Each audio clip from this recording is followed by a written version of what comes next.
This is Nightline. Tembekile Mkhototo with you on this Tuesday evening. We're still talking about the appointment of Andre de Ruyter more than 24 hours later. He's the man who's now going to be sent in from the new year to try and fix the mess at Eskom. I'm joined from our Pretoria studios by the Solidarity Research Institute's Connie Mulder. Connie, thank you so much for staying with us. Let's talk about the big headline story that's developed around de Ruyter's appointment, that being the fact that the likes of the EFF and various other groups have criticized the fact that government has appointed a white man to try and go in and fix Eskom, saying it's anti-transformation, if not outright racist. Your response? Well, we're of the firm opinion that your skin color should not be the determining factor. It should rather be, can you do the job? Mr. de Ruyter has loads of experience, more than 2 decades in managing big companies. So I would prefer that he be sort of judged on that level, much rather than a knee-jerk reaction towards somebody who's a different race or whose melanin levels differ slightly. Regarding the anti-transformation statement, Eskom's workforce has been transformed for quite some time. Focusing on only this one position is a very limited view that Eskom would be transformed with a black CEO and then a completely white labor force is obviously a fallacy. The opposite would then also be true. Mr. de Ruyter has committed to transformation at Sasol, at all of those, so I don't think the anti-transformation card is the one that you should be using against him. We're of the opinion that one of Eskom's main problems has been that they've been overzealous in driving this, and in doing so created a skill shortage that we are now struggling to address. This has been addressed, well, stated by Minister Gordon as well, is that Eskom has a dire need of skills.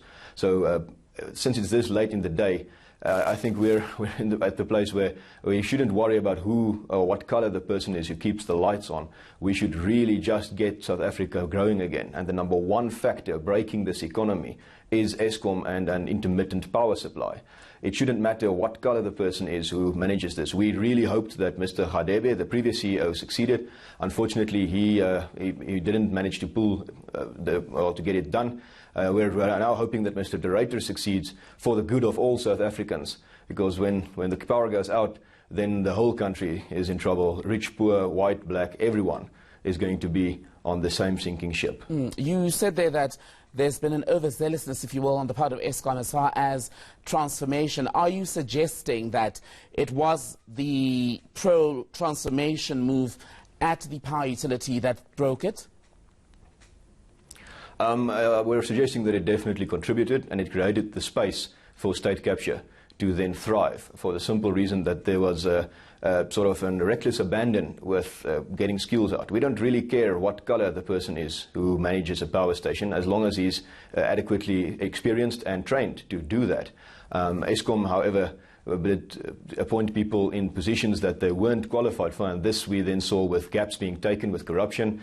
We saw this in several instances where Eskom then had a skills flight happening.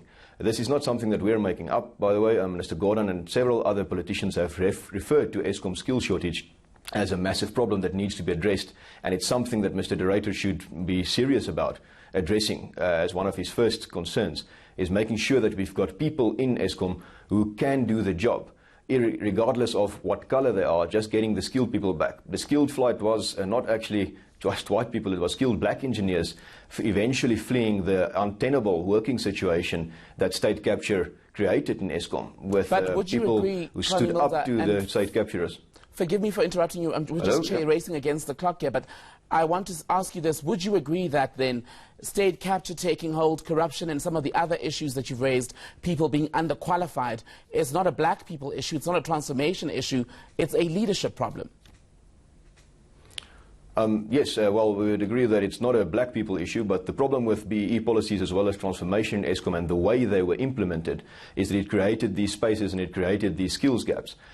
This is something that's unfortunately the abuse of a policy, and this is something that Eskom should look at, making sure that we get the right people back, getting all those engineers back who can in some way or another help us to turn Eskom around and help Mr. de Ruyter to turn Eskom around and then turn the country around.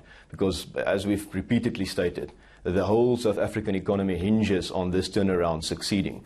As Solidarity, we will do everything in our power to ensure that Eskom's turnaround works as far as possible and support Mr. de Ruyter where we agree with what he's trying to do as far as possible. We've always maintained that our position is keeping the lights on is important for every single South African, and we are going to do everything in our power to ensure that that happens. Okay, Connie Mulder from the Solidarity Research Institute, thank you.